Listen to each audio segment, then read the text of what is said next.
Marc Daniel Nelson here with Make My Music.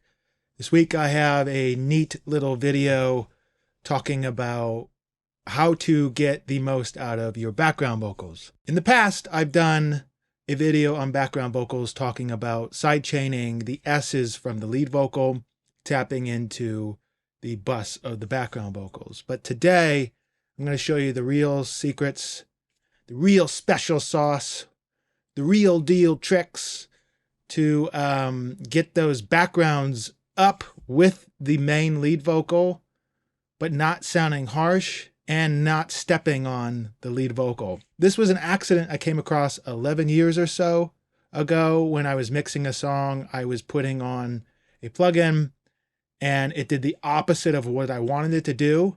But before I turned it off to try to get it to do what I wanted it to do, something like resonated with me and made me think, oh my goodness, this is a sound that I've been kind of looking for a while. And I think that seems to happen quite a bit with a lot of people when they're mixing. They come across a plugin or they do something on the plugin by accident, and it's a happy accident. For me, this is one of those things that happened, and it's been in my template and it's been in my background vocal bus tools of tricks for over a decade. And I do it on almost every song that has really big, poppy, big, punchy background vocals. Before we start, this is a track by the absolutely wonderful, talented Bre Kennedy. She's one of my favorite artists in Nashville. I mixed this track about a year ago, and this is a perfect example of background vocals needing to be way in with the whole track, because there's a ton of stuff going on. There's a ton of stacks of the background vocal, and the top line or the lead vocal is right there, but it needs to be always right in your face. But everything else needs to hug it. So the de-essing trick that I've showed maybe a year or so ago helps that, which is inside of this track as well. But there is another element that will create this sense of space and glassiness out of the background vocals to get them to just stick out almost as strong as the lead, but never ever step in the way. So let's take a listen to this track. This song is called Ribbon. And I'm kind of barely holding on. Think I like to never know. This is leading up to the last chorus. I don't know where I'm going. Means I've got somewhere to go. I'm a ribbon on a wire, caught up in the crossfire. Some days are low and some are high. I'm just trying to stay inspired. No, I'm not the same as last year.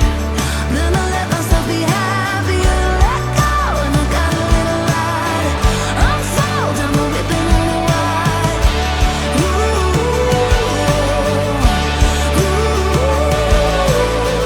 Turns out I don't have to fight. Listening to that last chorus, that's like the full out, everything is going, everything's throwing it at the wall. And you can hear a ton of stacks of chant vocals, group gang vocals, just a lot of stacks of top vocals, as well as the main lead top line vocal that she's putting in there. This reminds me of kind of a Colbie Caillat track where there's so much stuff, little top end frequencies of the percussion, acoustic guitars, the cymbals on the drums. Everything needs its own space, but it needs its own power. Can't just be like all tied down and limited, because it just doesn't work like that. This track was produced by Burdon, who is an incredibly focused producer in Nashville, and he does really well at knowing how to get arrangements and parts tied together correctly so you can basically put the elements you need to in the mix around the space. But the thing is, no matter how good your arrangement is, no matter how good everything is sitting together, if it's just kind of flat and boring in the mix, it's never going to showcase all that time and patience you put into the track. This will help for the background vocals in general, and I will show you why. Upon my journey one day, I was putting on the multi-band dynamic on the background vocal bus. I was pulling this down and for some reason engaged the expander. Now the difference between a compressor and an expander, if you don't know it, is the expansion is pulling little stuff up, compression is pulling loud stuff down. So I accidentally engaged, I'll pull up my preset. I engaged the expander by accident. I didn't any gain of anything. I just put this accidental expansion on the top band of the vocal between 2 and 10, 15K, where it's actually the most brightest focus point on the background vocals. What that did was it brought a lot of bright, poppy, punchy toughness out of the background vocals. And at first I thought it was way too much, so I turned it off and I was about ready to tick it. But then I started thinking, what can I do to help carve this around? And that's where the 2-trick thing comes in play here. My setup usually is imparting on a couple of different de-essers, because while I'm doing de-essing on side chains of the lead and stuff, I also have a couple on my insert channels. So I put this de-esser on the background vocals pretty efficiently. If we listen to just the background vocals without any of the plugins and just the EQ, it sounds like this. I'm a living on a wire, caught up in the crossfire. Some days are low and some are high. First thing I did was I brought a little bit of that pointiness of 9K down and a little bit of that body that didn't need to be there because it was there in the lead vocals, because she did double her lead vocals on this track. After that, I pulled my favorite de-esser down on the background vocal, and it's just tapping a little bit around 3 dB. Coming into the first step of that accidental trick. This expansion on the top band pulls a lot of airiness out of the vocal, as well as pulls the stuff to the side, because usually background vocals are hard left and right, the center is in the center. So I'm getting all this fundamental prettiness on the left and right side as the vocal in the center is harboring all that focus and punch. Let's listen to just the expansion. I'm a living on a wire, caught up in the crossfire. With off. Some days are low and some are high. I'm just trying to stay inspired. No, I'm not the same as last year. For years, when I was listening to pop tracks, it always sounded like there was whispering going on and all this like edginess that was just tucked into the vocal because there was all this air around vocals. This pulls that out. It was almost a cheater trick, and I was just like, wait a second.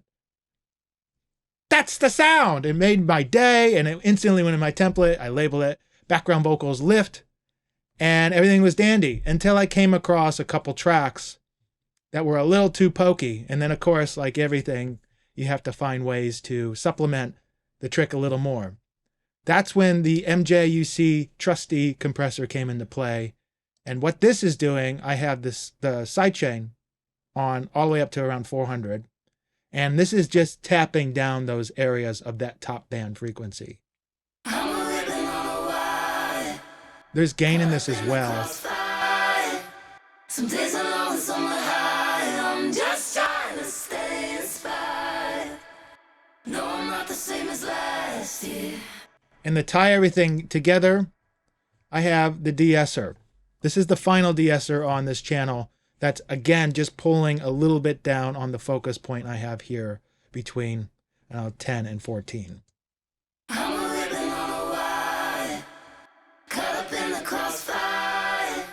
Some days are low and some are... It's attacking different areas than it does on the waves de-esser. The point of the two is to kind of focus on as transparent sounds as you can get.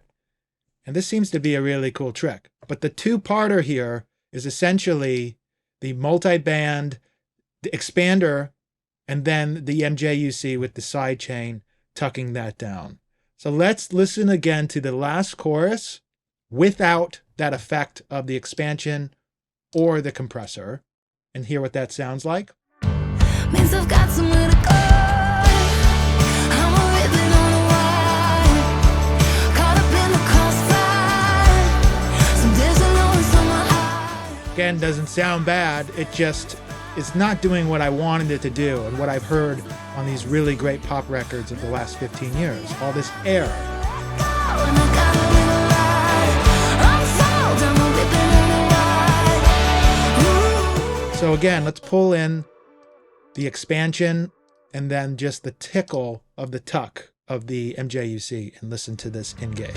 Means I've got somewhere to go. I'm a ribbon on a wire, caught up in the crossfire. Some days are low and some are high. I'm just trying to stay inspired.